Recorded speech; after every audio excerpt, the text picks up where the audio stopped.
Cerita ini berlatar pada bulan September 2012 di Skotlandia. Kisahnya berfokus pada seorang penyelam profesional bernama Chris Lemons, anggota tim perawatan saluran gas bawah laut bernama Saturation Diving Team. Hari itu, Chris sedang mengunjungi tunangannya, Morag. Dalam suasana hangat tapi penuh haru, Chris memberitahunya bahwa esok Chris akan kembali bekerja di laut bersama rekan-rekannya. Chris menenangkan Morag agar tidak khawatir dan meyakinkannya bahwa semuanya akan baik-baik saja. It's a good thing you're...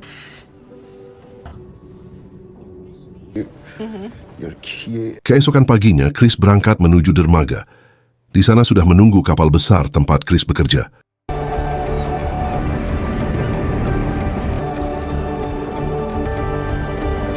Saat menaiki kapal, Chris disambut hangat oleh rekan-rekannya, terutama Duncan Alcock, sahabat sekaligus sosok yang sudah dianggap seperti ayah sendiri olehnya.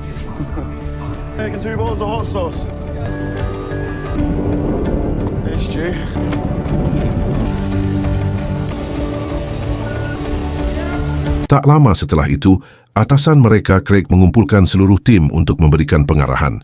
Craig menjelaskan bahwa mereka akan masuk ke ruangan hyperbaric selama 28 hari. Setelah proses penyesuaian tekanan selesai, mereka akan diturunkan ke kedalaman 300 kaki di bawah permukaan laut untuk mengganti pipa gas yang rusak. Craig kemudian membagi mereka menjadi 3 tim, masing-masing beranggotakan 3 orang. Tim A berisi Chris, Duncan, dan Dave. Team C, Team A. Setelah pembagian selesai, semua penyelam masuk ke ruangan masing-masing untuk memulai proses tekanan sebelum menyelam. But then he did it.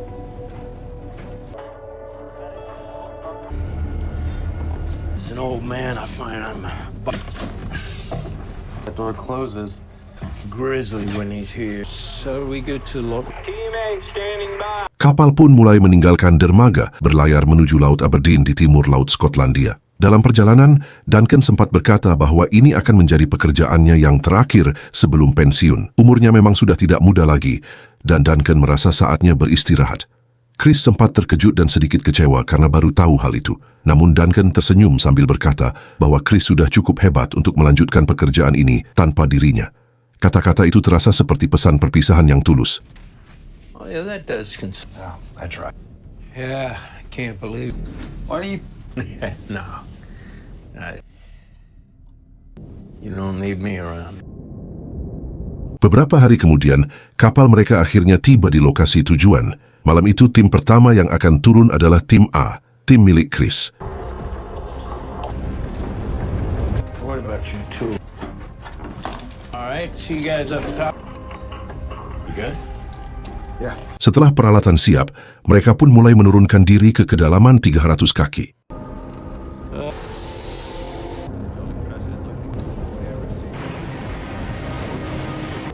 Left surface at 20. Duncan bertugas memantau dari dalam kapal, mengontrol komunikasi dan aliran udara melalui umbilical line, selang besar yang menyalurkan oksigen, listrik, dan koneksi suara.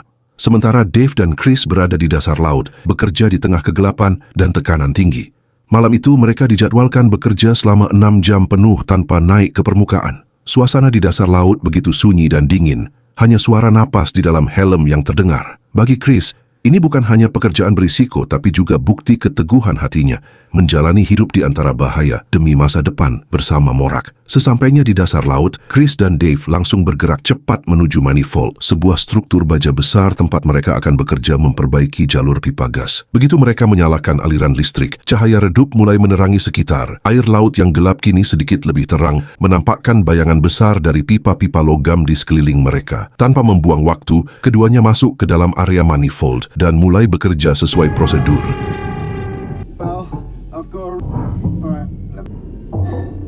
Tapi baru beberapa menit, tiba-tiba sistem Dynamic Positioning System yang berfungsi menjaga posisi kapal tetap stabil di atas mereka mengalami gangguan. Akibatnya, kapal mulai perlahan bergeser menjauh dari lokasi kerja. Melihat kapal mulai bergerak, Dave segera menyadari bahaya yang mengintai. Dave berteriak lewat radio agar Chris segera naik ke atas manifold dan kembali ke bel, ruang kecil berbentuk kapsul yang terhubung dengan kapal tempat Duncan berjaga. Dave berhasil naik lebih dulu, tapi Chris justru kesulitan. Selang penghubungnya tersangkut di bagian bawah struktur baja. Sementara kapal terus melaju menjauh, tali penghubung itu makin tegang, menarik tubuh Chris hingga sulit bergerak.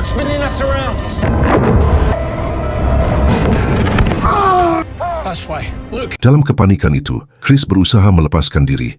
Akhirnya tali itu terputus, tapi bersamaan dengan itu, Chris ikut terseret dan jatuh ke dasar laut yang gelap. Sebelum kehilangan kontak, Dave sempat memberitahu lewat radio agar jika Chris berhasil bertahan, Chris harus berusaha naik lagi ke manifold. Itu akan memudahkan Dave menemukannya nanti. Di atas kapal, Duncan yang memantau dari ruang kendali merasa sangat cemas saat melihat salah satu tali umbilikal Chris terputus. Tak lama kemudian, Dave muncul ke permukaan melalui bel dan memberi kabar buruk. Chris jatuh ke dasar laut karena tali pusarnya tersangkut. Mendengar itu, Duncan hanya bisa terdiam. Wajahnya muram, hatinya hancur mendengar sahabat yang sudah Duncan anggap seperti anak sendiri kini terjebak di kedalaman laut tanpa oksigen dan komunikasi.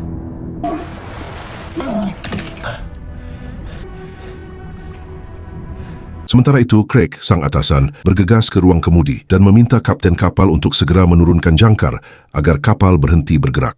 Tapi kapten menolak. Lokasi mereka terlalu berisiko. Di bawah kapal terdapat banyak saluran gas aktif. Jika jangkar menyentuh salah satu pipa, bisa terjadi ledakan besar dan mencemari seluruh laut sekitar. Chris kini benar-benar terjebak. Dengan tali pusarnya yang terputus, Chris kehilangan suplai oksigen utama, aliran listrik untuk pemanas baju selamnya, dan juga koneksi suara dengan tim di atas. Chris hanya punya udara sisa dalam tangki cadangan yang tidak akan bertahan lama. Di ruang kendali, situasi semakin tegang. Kapten dan wakilnya, Hannah, memutuskan untuk mengoperasikan pendorong kapal secara manual agar mereka tidak terus hanyut menjauh dari posisi Chris terjebak. Can't do this without you. Take control. Thrust is in. Sementara di dasar laut yang sunyi dan dingin, Chris berusaha tetap tenang. Dengan sisa tenaganya, ia merangkak di antara lumpur laut dan bayangan pipa logam hingga akhirnya menemukan kembali struktur manifold. Chris berusaha naik ke atas seperti yang Dave pesan sebelumnya agar lebih mudah ditemukan. Tapi sebelum sempat memanggil siapapun, nafasnya mulai sesak.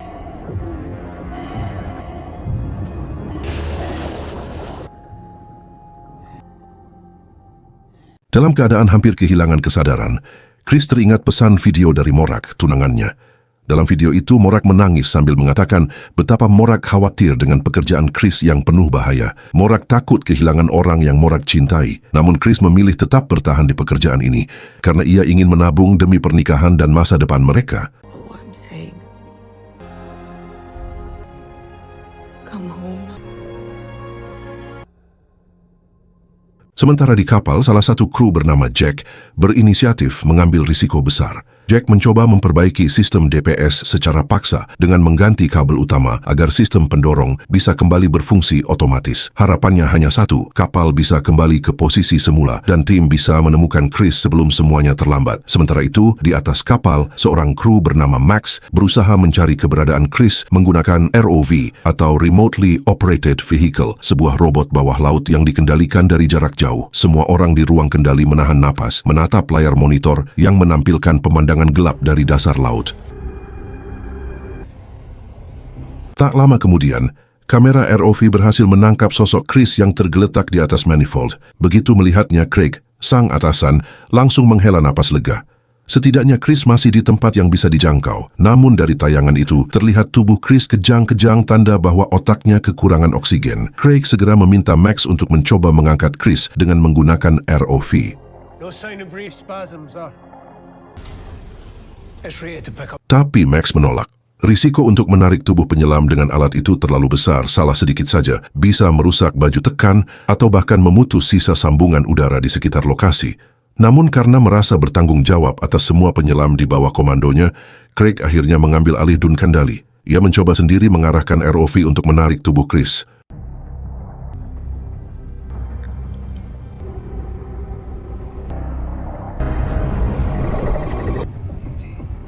Setelah beberapa kali percobaan, alat itu berhasil menjangkau tubuh Chris, tapi tak bisa mengangkatnya. Rupanya, Chris secara naluriah telah mengikat tubuhnya ke struktur manifold sebelum kehilangan kesadaran agar dirinya tidak terseret arus laut.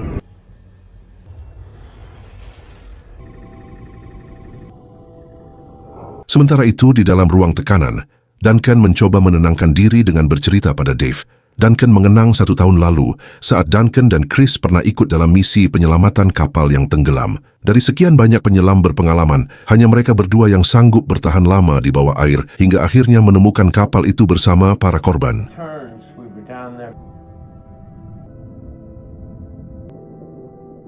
Kenangan itu membuat Duncan semakin yakin kalau ada orang yang bisa bertahan di dasar laut seburuk apapun keadaannya, itu pasti Chris. Di sisi lain, Jack bekerja keras memperbaiki sistem DPS yang rusak. Jack mengganti kabel utama dan mengatur ulang sistemnya secara manual. Setelah beberapa kali percobaan yang menegangkan, akhirnya DPS kembali aktif dan pendorong kapal bisa berfungsi otomatis lagi. Yes, Captain Chris. Begitu kapal kembali stabil, mereka segera meluncur ke lokasi tempat Chris terakhir terlihat. Begitu sampai, Dave langsung turun ke laut untuk menyelamatkan Chris. Gas is good. That's diver one. Sights.